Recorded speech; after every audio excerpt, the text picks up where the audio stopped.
Oke, sini saya Muhammad Iqbal Safridal. Saya akan mempresentasikan tentang makalah tentang komunikasi data. Yang pertama, kali ini langsung saja. Assalamualaikum warahmatullahi wabarakatuh. Syukur kepada Allah Subhanahu wa Ta'ala atas rahmat dan hidayahnya dilimpahkan sehingga saya dapat menyelesaikan makalah dan sistem komunikasi data pada waktunya. Makalah ini tujuan untuk memenuhi tugas kuliah komunikasi data plus jari. Sebenarnya masih banyak kekurangan dan penyelesaian makalah ini baik dari segi maupun penulisannya. Untuk itu kritik dan saran dari semua pihak yang bersatu membangun sengaja menuliskan harapan demi penyempurnaan makalah ini di masa yang akan datang. Semoga makalah ini dapat bermanfaat bagi pembaca maupun pihak-pihak yang membutuhkan. Assalamualaikum warahmatullahi wabarakatuh.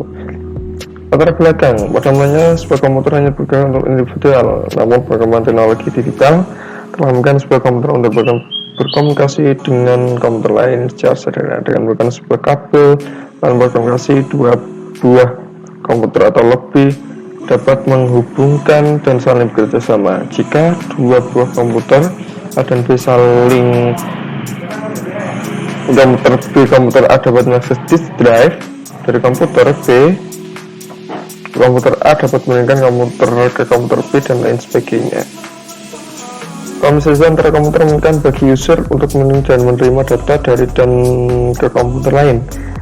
Hal tersebut juga dapat dimanfaatkan oleh suatu perusahaan untuk mengkomunikasi data baik pada perusahaan lain sebagai memakai informasi eksternal maupun pada karyawan sebagai memakai. Ada rumusan masalah.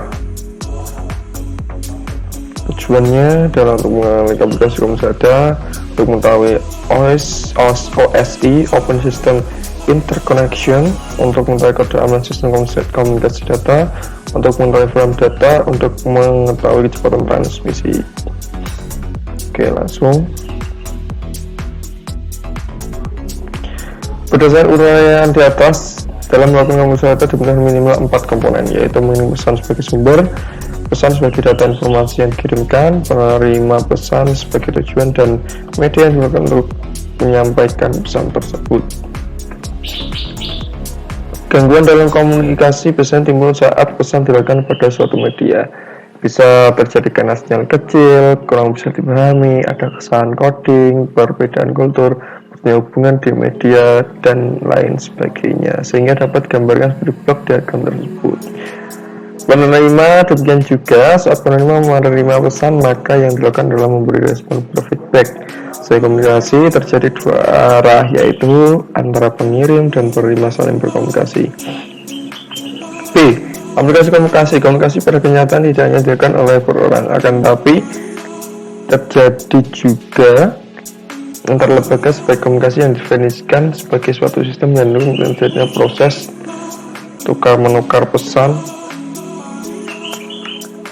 suatu media tertentu yang dilakukan oleh orang, instalasi, atau lembaga.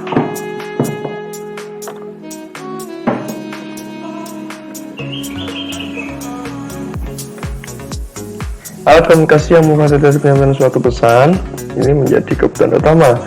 Tujuan utamanya adalah menerima pesan dan suatu instansi atau lembaga dapat mengerti dan memahami dengan benar isi dari pesan yang disampaikan.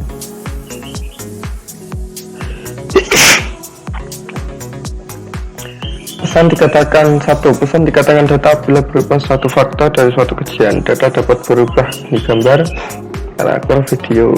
Data belum tahu digunakan sebagai informasi, dan data setelah mengalami satu proses tersebut sebagai informasi. Sebagai contoh, data yang dibaca dari sebuah sensor suhu adalah faktor pengukuran yang dilakukan berdasarkan kondisi suhu di suatu ruang tertentu. 2. Pesan yang merupakan hasil olahan data disebut informasi, dan sebuah informasi dibentuk dari struktur yang dapat memberi keterangan lebih umum dan lebih lengkap. Perkembangan bisnis sangat cepat dan hampir tidak mengenal waktu, dan jarak antara penjual dan pembeli itu diberikan secara komunikasi yang cepat dan tepat dan akurat. Komunikasi berdasarkan cara pengiriman pesan dibagi menjadi dua, yaitu sistem satu arah simplex Proses komunikasi mana pengirim pesan hanya melakukan pengiriman pesan tanpa harus menerima respon dari penerima pesan. Artinya pengirim terus-menerus mengirim pesan tanpa peduli apakah pesan diterima atau tidak dengan tujuan kemanapun. Sebagai contoh penerapan sistem komunikasi ini pada sistem siaran stasiun radio dan televisi statis. Sistem dua arah duplex merupakan komunikasi dua arah, yaitu samping mengirimkan pesan juga menerima pesan dan respon dari lawan. Komunikasi secara teknis dilakukan dengan metode full duplex. Full duplex sebagai contoh penerapan sistem ini adalah sistem komunikasi telepon, penggunaan SMS, call jarak jauh, web interface email, transaksi elektronika, juga informasi dan sistem kontrol industri dan sebagainya.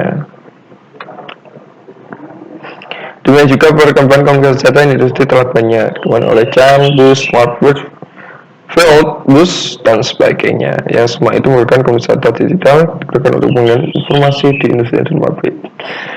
Berikut merupakan konsep sistem jaringan komunikasi yang dapat diaplikasikan dalam sebuah industri.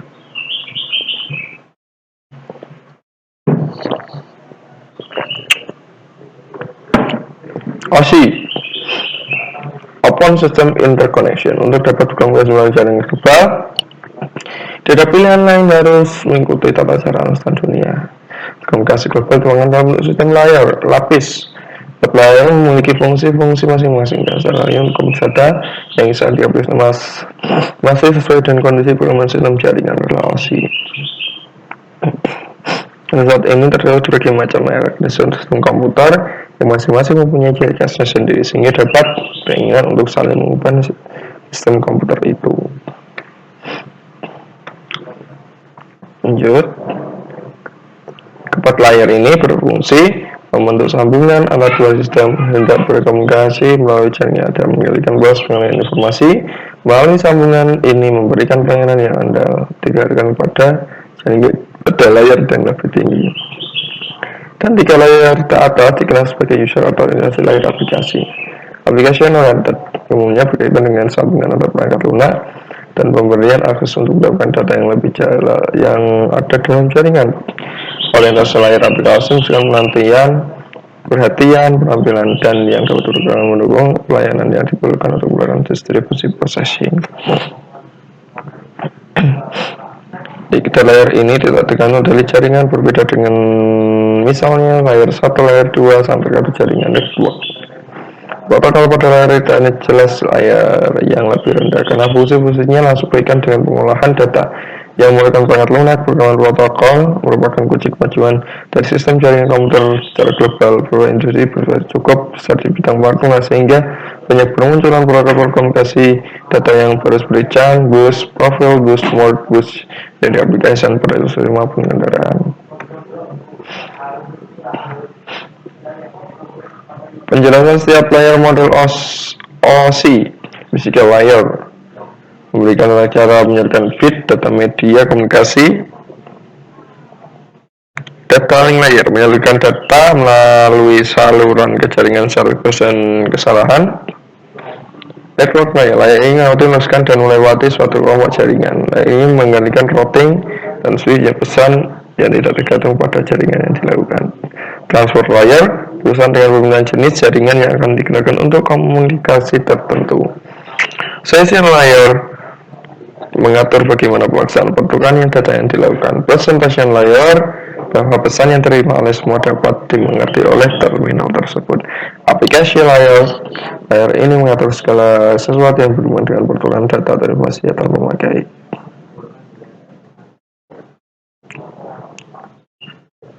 Lebih jelasnya ini fungsinya. Application transfer file, session negosiasi dan hubungan lain, transport, ketentuan pengumpulan network, jalur paket informasi banyak network, data link atau satuan informasi, sistem transmisi dan penggunaan saluran informasi.